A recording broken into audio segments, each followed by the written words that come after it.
the Leaders of Tomorrow, India's largest platform for entrepreneurs. If it matters to you, it matters to us. We bring together India's biggest experts on this platform right here on the show to answer your questions and queries. Tonight and all of this week, we continue focusing on the logistics space, bringing together experts from this industry to really address some of your concerns about what the way forward is looking like, what are the top challenges, and learning from these entrepreneurs and experts themselves. Let me then introduce who we have joining this panel tonight. First up, Sugam Jain, CEO and co-founder Shyplite. Siddharth Agarwal, Vice President, Head of Strategy and Planning at Ecom Express. Bhatnagar, Partner at KPMG.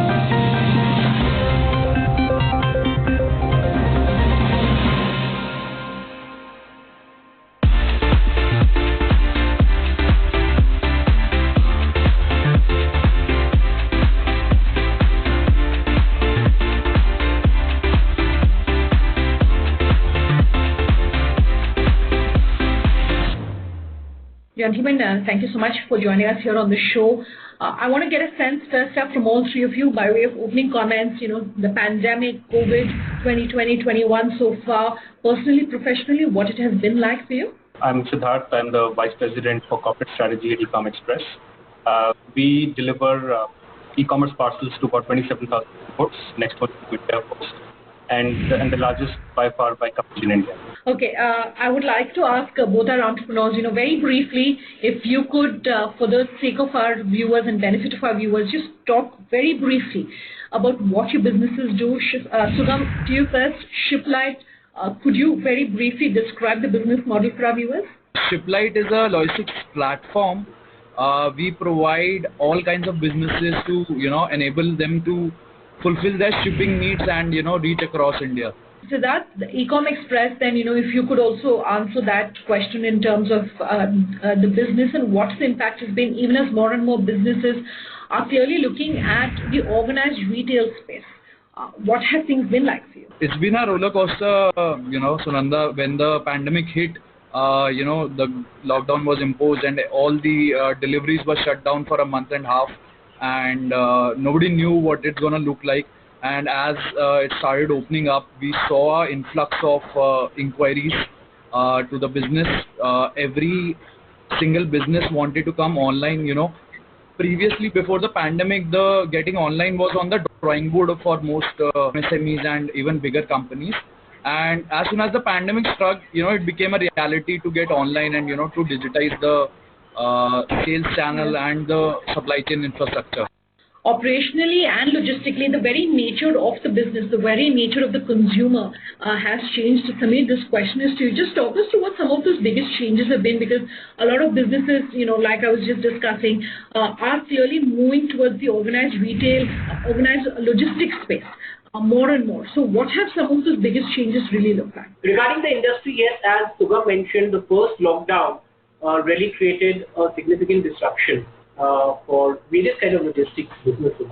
And I think we need to differentiate between what was conventional logistics versus the e-commerce or the home delivery kind of business. So I think there's been a difference in the way these two segments were impacted. And the first segment, which was to do with industrial logistics, a lot of stoppages, etc., came up. But then I think very quickly people evolved to kind of meet the demands of the lockdown and the different supply chain disruptions.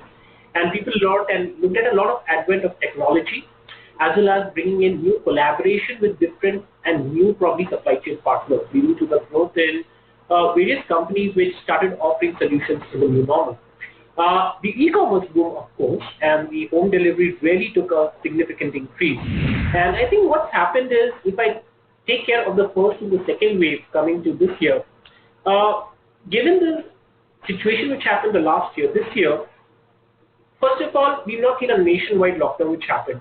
And secondly, organizations were better prepared. So what you can see is that when the lockdowns were announced in whichever cities, the people, the customers, as well as the industry responded a lot more quickly and were able to almost ensure steady operations. Of course, during the peak of the pandemic in some cities, I can probably say that there were a spike in demands and there was a challenge in delivery. But per se, the industry was better ready And I think it's been because the industry evolved very quickly. And that's not just the entrepreneurs or the technologies which came in, but also the associate ecosystem. I think it's always an ecosystem approach, and the ecosystem came together. So, since we talked about the nature of the business, a lot of people, not just businesses, moving online for the very first time, buying everything from, the big purchases to just daily essentials. How did the industry really respond to the sudden surge in terms of demand when it comes to how things have to move and move really quickly? One or two things that you think from an industry point of view that really worked out? The lockdown was all encompassing and a lot of labor would have gone back to their hometowns. Since for Ecom Express, majority of our workforce is on our rolls and was 97% plus were at their hometowns. So as soon as the e-commerce platform started accepting orders, even the supply kind of ramped up very quickly. A lot of sellers who were initially selling offline were forced to go online. So they kind of signed up on these e-commerce platforms. Number two, obviously, when you're recovering from a pandemic and suddenly there's a lot of pent-up demand, the orders shot through the roof. So the entire industry had to quickly ramp up the availability of the manpower, right, to be able to support the logistics. So that's what we did. I think on a macro level, when we see about 3.4% of overall retail used to be on e-commerce, and we've seen a permanent shift in shopping behavior, where close to 5 to 6% of retail now happens through e-commerce. And I think this is a permanent shift because if I think of my grandfather or other people of that age, initially they were hesitant. But now I think it's been a change in their behavior and they're sticking to that. So my advice to entrepreneurs out there is to please embrace e-commerce, to sign up, whether it's creating your own platforms or using us for logistics and other enabling platforms, to embrace this channel openly and start selling online. One of the things that you just mentioned, and you were talking about labor, so I want us to broad base it and talk about the industry, not necessarily your company or your business. The fact that a lot of labor, migrated back to their hometowns during at least the first wave. Could you talk about the impact from an industry point of view that really had on your business, and how did the logistics industry sort of manage the sudden change or shift? So Sunanda, Ecom Express, thankfully 97% of our people were here. Most of the other players in the market who rely on gig workers. That is where the gig workers were not assured of a fixed salary, and that's why in their fear of not being able to take care of their families, they went back. In our case, we kind of assured people that we would continue paying them their salaries, and majority of them were here. For the remaining 2-3%, they expressed their intention to come back, but because of localized lockdowns and red zones, they could not. We patiently waited for them, and within 2-3 weeks, all of them were back. We are a technology player in the logistics segment, and we enable businesses with technology. Once the lockdown happened, we saw businesses adopting to this change in a very swift manner. Like Siddharth rightly said, there was no choice, and businesses were forced to adopt to technology to serve the demand, the influx of demand that came in immediately after the lockdown. And like you rightly said, from groceries to medicine to every sector saw that growth in the orders. The e-commerce platform saw that growth in the orders. It was on us to enable the e-commerce players to fulfill that growth. We saw our customers grow 2 times, 3 times, even more. A lot of customers grew even more, and it pushed us to innovate more, to help them, make their supply chain more efficient, to deliver the orders faster. And we see in e-commerce logistics specifically, we see very strong demand for coming in for warehousing and fulfillment, so that the inventory moves closer to the demand centers. And we also see a lot of demand, in terms of technology for return prevention and return reductions. Then we see a lot of demand coming in after the pandemic to ship through the retail outlets. I think let me again say that there are 2 segments. One, you have these e-commerce where players are looking at delivering to an end customer. On the other side, you've got industrial logistics. So industrial logistics with efficiency, moving to standardization, more automation, etc. Right? And that's where, whether you talk about warehouses, you're talking about trucking, and even the people who are running the supply chain. And as digitization goes, not only from, let's say, the platform, but back into the operations of a company's own internal operations, like scheduling your truck, scheduling your driver, scheduling your staff, and rostering. digitization has to go all that way, and hence the staff of any logistics company, be it a small or a large logistics company, they have to upskill in terms of understanding how technology works and how they can use technology to innovate for their specific reason. A technology which works for one person may not work. That's one part. On the other side, when we talk about e-commerce, then the delivery guy is actually substituting the role of the retail salesperson by being the point of sale and experience for the customer. Now, if the delivery guy comes and he just is not very polite or appealing to the customer, it leaves a bad aftertaste, which affects not just the logistics brand but also the company which you ordered from. So when we talk about the logistics industry, in both these segments, the upskilling in terms of orientation towards customer service, the ability to handle new generation digital tools and equipment, and upskilling is very, very important. So I think it's something which is different skills, but logistics is not just about moving things, but they are also going ahead into customer experience. Gentlemen, I have to take a quick break. We're back in just a moment.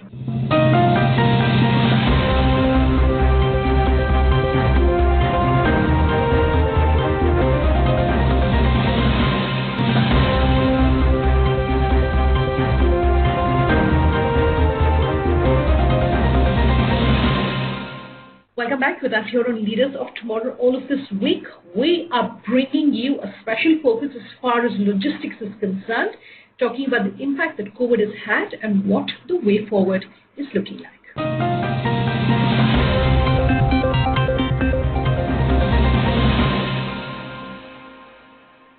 So since we've spoken about people who are coming online for the first time, how did you as an industry, and this is open to all three of you, handhold the consumer who's coming online for the first time? Because they're understanding technology, they're understanding payment gateways, they're trying to understand, how to buy, etc. How did you as an industry respond to that?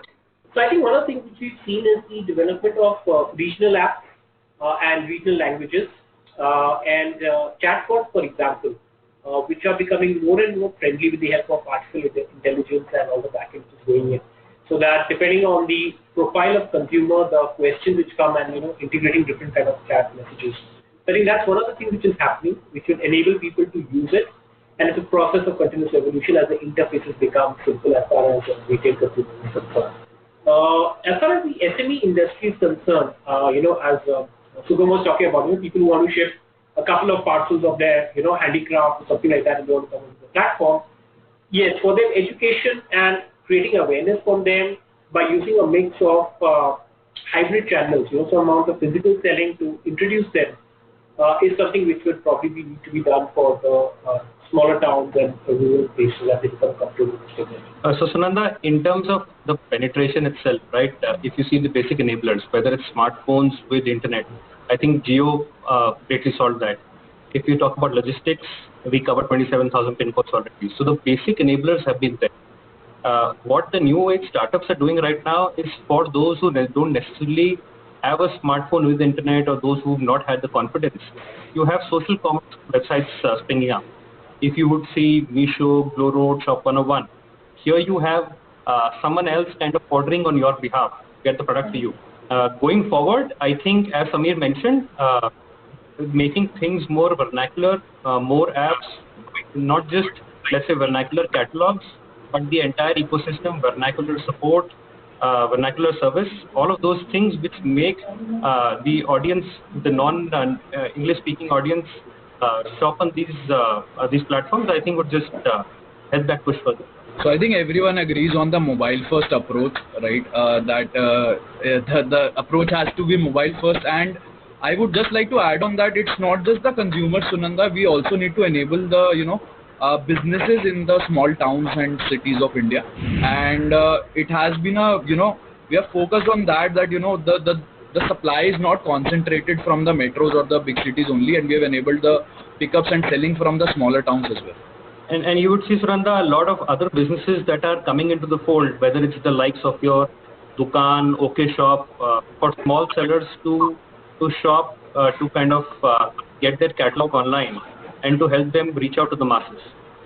So I think all three of us agree that it has to be digital first, more and more tools and solutions to cater to the smaller sellers and consumers alike. So looking forward to 23 and the rest of this fiscal, your advice for small businesses in terms of what perhaps is that one thing that you think will definitely hold out and definitely survive? I think number one would be really taking care of your employees. We owe it to our 40,000 frontline workers who are going out day in, day out to deliver parcels. So we've come with a whole bunch of initiatives for their safety and security. Whether it is, we bought about 100 oxygen concentrators for them to make it available to them and their families. There's an Ecom Cares program that we launched so that for 2 years we would continue paying their salary for bereaved members of a family. We would take care of the education of their children up to class 12 and also provide employment to next of kin and a whole bunch of similar initiatives along those lines. So first, I think taking care of your employees and their families so that they feel secure and they continue to operate. And I think number two is really pressure testing your business, coming out with business continuity practices, right? Like in our case, there are times when one hub would stop operating because it fell into a containment zone. So then there are entire playbooks that we've designed over time to ensure that the parcels that were destined for location A move to location B and the business goes ahead. So I think similarly, my advice to all the businesses out there would be to think of every element in the value chain of your business, whether it's the remote working of your employees, of your operations, your manufacturing, manpower. Just take a very, very deep look at everything and see what would be the alternatives if one leg were to fail. Every business needs to look at every point, whether be it the sales channel, be it the support channel, and taking care of customers other than the employees. So what we are trying to do here, Sunanda, at Shyplite is that we have for our customers, when the pandemic hit, a small example would be when the zoning came in. There was a red zone and an orange zone and a green zone. So we gave that visibility on the platform to the businesses that this is the red zone and this is the green zone, that where you can ship and where you cannot ship. So we enabled them to manage the supply chain efficiently and hold up the red zone orders and ship the green zone orders. Similarly, this is one thing that we are planning to continue to do to enable them to run their business efficiently. And I think that every business should be looking at digitizing most aspects of the business. I think that is the real cushion that every business needs to have for this year and maybe years to come as well. So I think I'll pick up on the two things. One which Siddharth mentioned about business continuity, or what we call resilience, and I think what Sugam mentioned about technology. The whole point about technology that as you scale up, or even at a certain scale of operation, technology changes quite frequently, and technology can be expensive, especially for small businesses. And similarly, when you talk about resilience, large networks have a resilience because of scale and size. You can have redundancy and alternate hubs, etc. But when you talk about smaller businesses, scaling up technology and keeping in pace with new technology and digitization, which requires investment as well as resilience. Something that the industry should look at is how they can collaborate at an industry level. They might be competitors, but how do you come together to collaborate so that as a larger network, you can all operate more efficiently no matter where the disruption is. A large part of logistics is still physical goods moving through physical assets. So while technology is important, working with the brick and mortar associates is equally important and upskilling them. And that's why I think collaboration between the different ecosystems is really important for all of it to work. And the second part is standardization. So as we talk about tier 2 and tier 3 cities, the standardization of the entire logistics chain in terms of whether you're talking about pallets, parcels, standardized packaging, standardized labeling. If you have to work across different service providers, the greater the standardization, the greater the interoperability, and that's really where you can get better efficiency of scale, especially if you're a small and medium business, because you're trying to latch out to a larger logistics ecosystem. So that's my advice when we talk about resilience and technology. All right, gentlemen, pleasure as always having you here on the show. For those of you who've tuned in, that's all we could manage to pack into this panel. But if you have any questions for us, you want to reach out to today's experts, or you just want to give us any feedback, do remember that you can always write to us, our email ID, as well as our other details coming up on your screens as we speak. Thanks for watching. Have a good night. Stay home. Stay safe.